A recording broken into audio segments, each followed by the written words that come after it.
Estimada comunidade, palavras do nosso Senhor e Salvador Jesus Cristo, conforme o Evangelho de Lucas, do capítulo 17, o versículo 11 até o versículo 19, está na página 1450.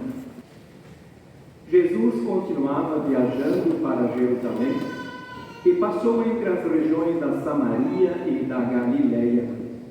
Quando estava entrando num povoado, 10 leprosos foram se encontrar com ele. Eles pararam de longe e gritaram: Jesus, mestre, tenha pena de nós.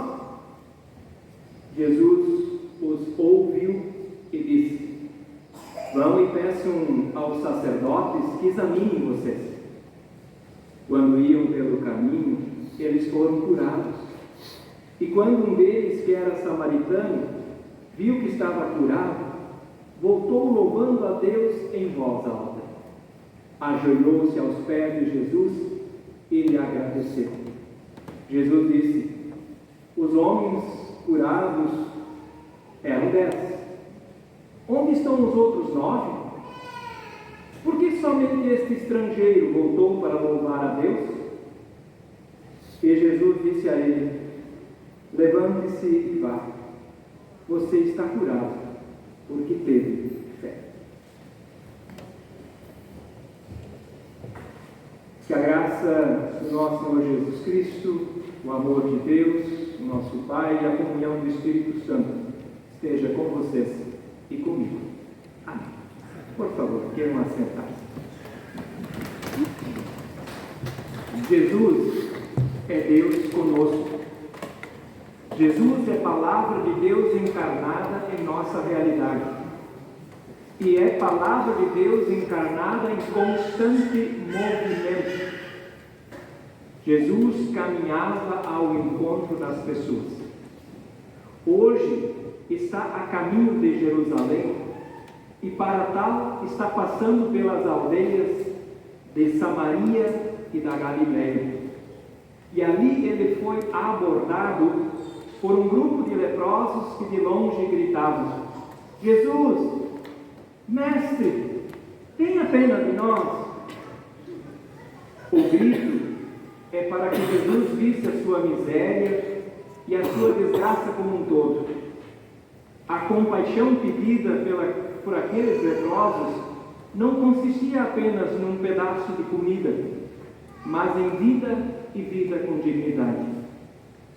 A lepra, ou se vocês desejarem uma palavra mais atual, a hanseníase,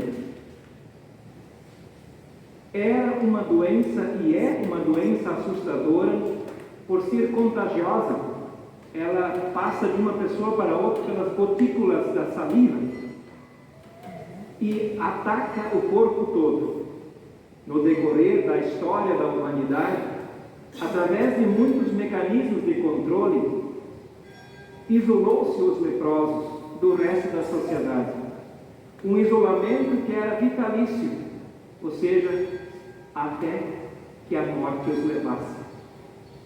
Eram os mortos-vivos no tempo de Jesus. Afinal, a doença mutilava o corpo e roubava a qualidade de vida, não só a sociedade, mas também a família.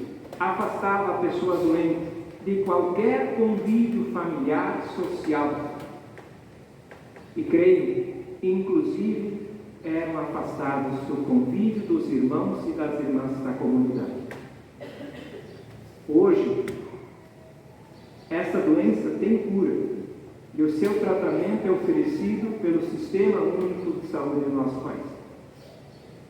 Jesus vê, ouve e se encontra com estas pessoas que eram invisibilizadas pela sociedade, eram amordaçadas e excluídas em Samaria e na Galileia. E também em nosso país ainda existem resquícios de quando essa doença era tratada do mesmo jeito.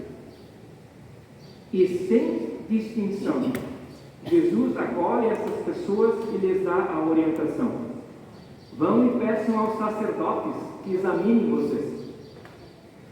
Assim, ordenou Jesus, pois era de responsabilidade dos religiosos, emitir o diagnóstico de cura ou de sequência da enfermidade e também do seu isolamento. Todavia, quando iam pelo caminho, os 10 foram curados. Eles nem chegaram até os sacerdotes. E eles, agora curados, podiam recomeçar a vida plena.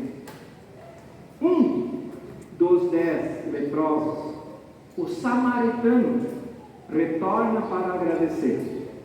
Isso mesmo, um de 10 volta e externa a sua gratidão a Jesus.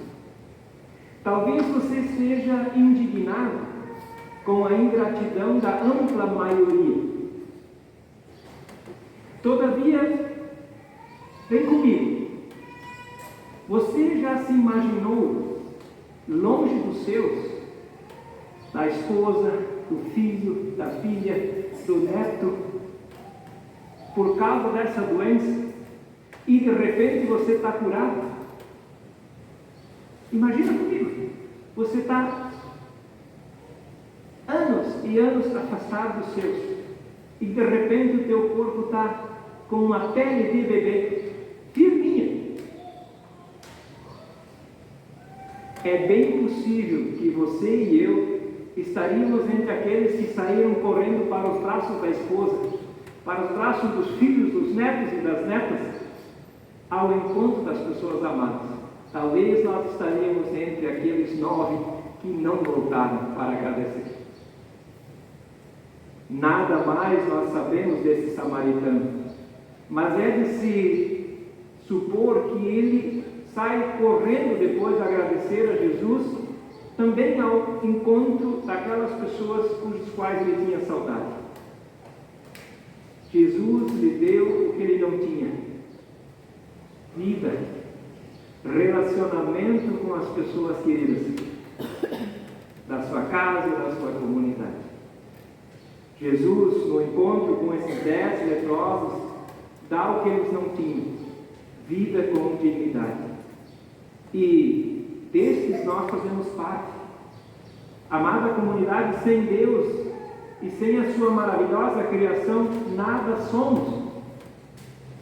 Sem Jesus e a sua obra, nada teríamos do que a certeza da morte nesse dia dos finados.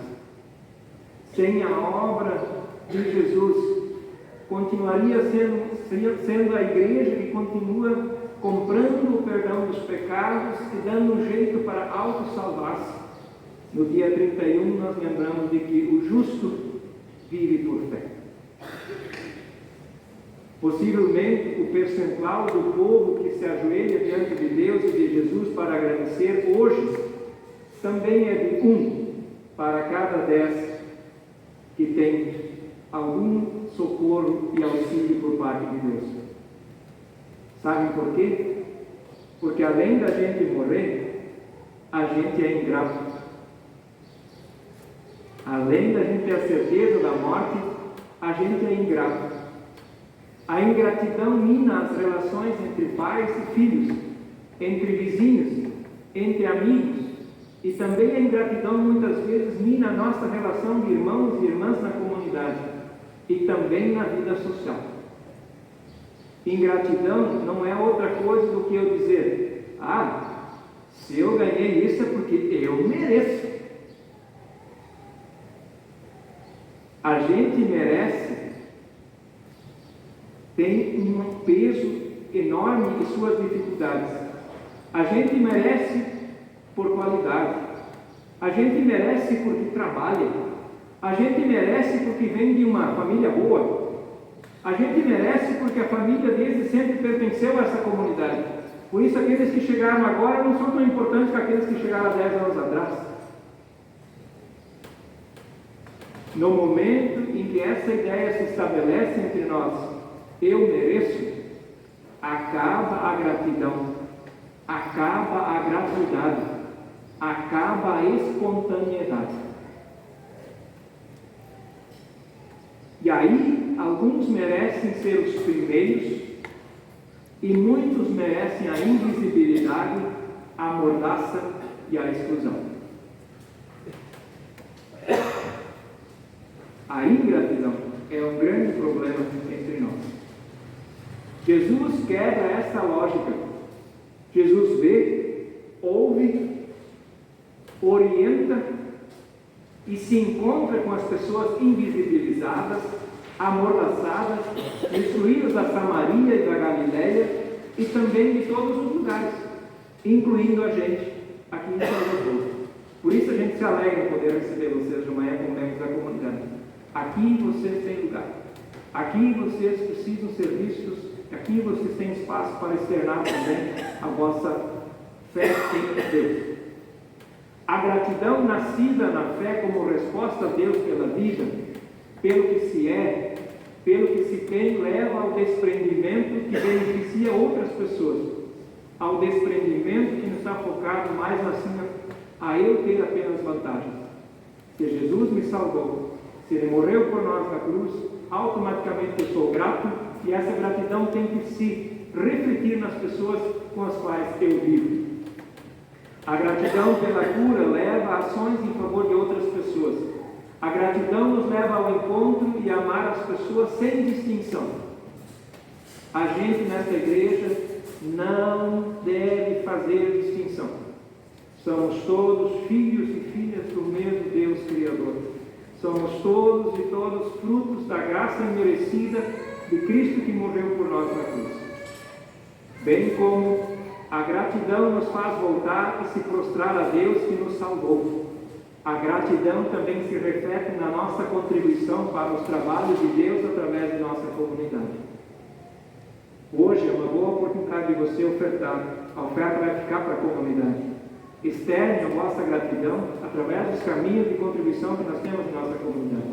Nós temos que continuar manifestando a nossa gratidão, porque se nós temos comunidade aqui em São Leopoldo, é porque antes de nós, muitos foram gratos, ofertaram e construíram esse espaço para nós e para os que vêm depois da gente. Portanto, amar a comunidade de Cristo, amar a Deus e as pessoas são expressão da gratidão pela graça imerecida recebida de Deus em seu Filho Jesus Cristo, que morreu por mim, por você, e que deu a sua vida para nos salvar e na vida eterna a certeza de ter e seguir caminhando crendo nesse dia de finados.